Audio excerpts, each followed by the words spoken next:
Bismillahirrahmanirrahim. Oleh karena itu, ketika umat Islam semakin banyak berbuat maksiat, yang dilarang oleh Allah mereka kerjakan, yang diperintahkan oleh Allah tidak mereka lakukan, bahagian mereka pun yang melakukan agama sembarang lakukan, tak memilih-milih mana yang benar, amalan yang benar, sehingga banyak melakukan amalan yang tidak sesuai dengan sunnah Nabi. Ini yang membuat Islam itu hancur. Ini yang membuat Islam itu mundur. Ini yang membuat Islam itu tidak kuat. Semakin banyak orang berbuat maksiat, semakin banyak orang keluar dari jalur syariat, semakin hina umat Islam itu. Akan semakin hancur umat Islam itu. Karena maksiatlah penghancur kekuatan Islam. Dan ketaatan kepada Allah dan Rasulullah sumber kekuatan umat Islam. Jadi, insya Allah tak ada hubungannya dengan madhab seperti yang ditanyakan. Namun hubungannya dengan mengamalkan Islam atau tidak mengamalkan Islam. Dulu di Jakarta, ada orang yang mencalonkan diri menjadi gubernur. Bukan orang Islam. Saya ingin bertanya,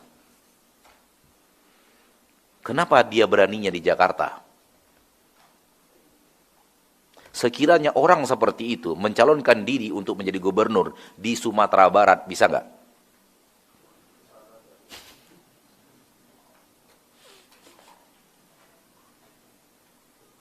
Kenapa beraninya di Jakarta coba?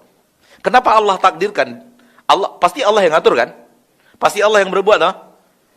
Kenapa di Jakarta dia berani? Ada pendukungnya, ada sponsor di belakangnya, ada. Dan kenapa di Jakarta? Karena terlalu banyak maksiat di daerah itu. Sehingga dia kuat menjadi gubernur DKI. Coba dia mencalonkan diri, orang seperti itu mencalonkan diri di Aceh. Dapat suara nggak dia?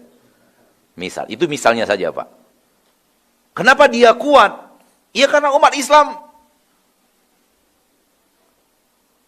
Bagaimana maksiat di ibu kota dengan bagaimana maksiat di Aceh? Nggak bisa dibandingkan.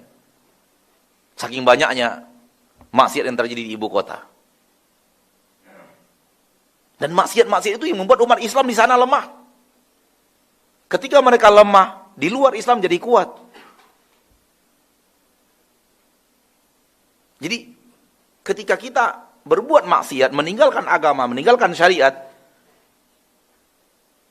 Allah ingin menghukum kita. Ketika Allah ingin menghukum kita, Allah lemahkan kita, Allah kuatkan musuh Islam. Yang membuat, yang mentakdirkan musuh Islam itu kuat Allah. Kenapa Allah menginginkan umat Islam? Kenapa Allah menginginkan musuh Islam kuat untuk menghinakan umat Islam yang meninggalkan syariat? Ini hikmahnya. Allah kalau ingin menghancurkan musuh Islam, kun fayakun.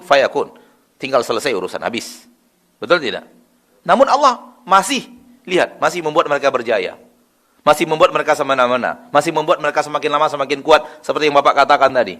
Kenapa Allah lakukan itu? Kenapa Allah hikmah dari perbuatan Allah, dari apa yang Allah lakukan, membuat musuh Islam itu tidak dihancurkan saja, tidak dilemahkan saja. Israel tidak dibasmi dalam satu malam sebagaimana dibasminya musuh-musuh Nabi dalam satu malam. Dibasminya kaum Nabi Lut, dibasminya kaum Ad misalnya. Karena hikmah dari semua itu adalah umat Islam yang meninggalkan syariat harus merasakan kehinaan meninggalkan syariat. Dan salah satu cara memberikan rasa untuk kehinaan itu adalah mereka dilemahkan, musuh dikuatkan. Karena musuh pasti menghinakan mereka. Ini dia Pak. Namun ketika umat Islam itu berpegang teguh, kuat umat Islam itu, musuh pasti Allah lemahkan. Itu pasti. Dan kekuatan umat Islam itu bukan ekonomi, kekuatan umat Islam itu bukan intelektual, kekuatan umat Islam adalah kembali berpegang teguh dengan apa yang diajarkan Rasulullah sallallahu alaihi wasallam.